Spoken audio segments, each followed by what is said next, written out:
from the SAT number 17. This is the April QAS 2019 test. So let's jump in here to begin to solve.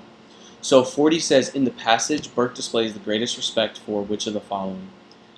First thing we should know is this is a paired question here, which means the way to solve it is to start with the question from 40, go through the text for 41, use those texts to answer 40 again. 40, the question says that Burke displays the greatest respect for which of the following? So who does Burke display the greatest respect for?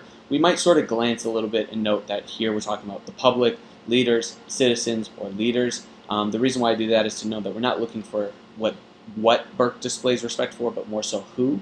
So we're going to scan for any of these texts here that mention who Burke might have respect for. So let's start with 52 through 56, which is here. That says, whatever they are, I wish my countrymen, rather to recommend to our neighbors the example of the British Constitution, than to take models from the improvement of their own. In the former they have got an invaluable treasure. This is basically Burke saying that the British shouldn't look to the French for their examples of how to govern, but that basically the French should look to the British Constitution as a proper model of governance, and that the British should understand that they have an invaluable treasure. So this is good. The only thing is that it doesn't tell us anything about what Burke displays the greatest respect for. Maybe for the Constitution, but again, we're looking for a person, right? We're looking for a who. So let's look at 56 through 59. That's right here.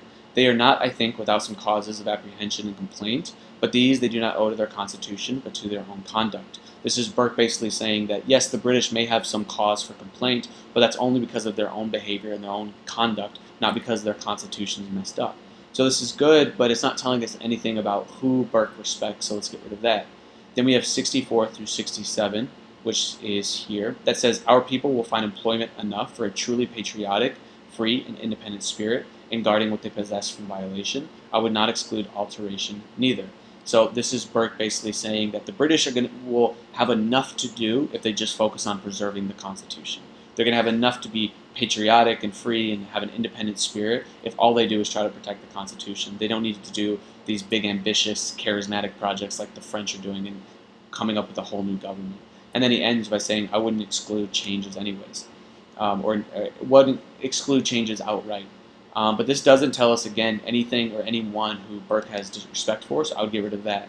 Then we have 81 through 84, which is down here, and that basically says, let us imitate their caution if we wish to deserve their fortune or to retain their bequests. Let us add if we please, but let us preserve what they have left. And I think this is a strong answer choice because, one, we're talking about specific people, right? And two, Burke has talked about those people in tone that would make us think that he respects them, right? He wants to imitate them. He wants to preserve their fortune, retain their bequests, right? Let us preserve what they have left. So there is a lot of respect that's being put on these people. So really the name of the game is to figure out who is there referring to. Who is there referring to?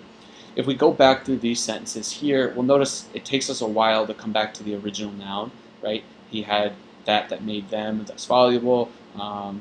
They acted under a strong impression, not being illuminated, etc., etc. We keep going back until we get to this. Our forefathers. So this is who there is referring to all the way down here. It's referring to our forefathers. So this basically means the British forefathers, those who sort of created the Constitution and created the principles that it was founded on. So let's go down and try to see if we have an answer choice that will match that. So A says the British voting public, which is not who he's talking about when he talks about there. B says British leaders of past generations. This is good. That does talk about the forefathers. That is the forefathers. C says British citizens who were inspired by the French. This is not who Burke is talking about here. And he actually says that he doesn't want British citizens to be inspired by the French, so I don't think he would have great respect for them. C is done. D says the leaders of France's former government. Not true. We're talking about British leaders of past generations, so we'll choose answer choice B as our correct answer for 40. And then answer choice, D for question 41.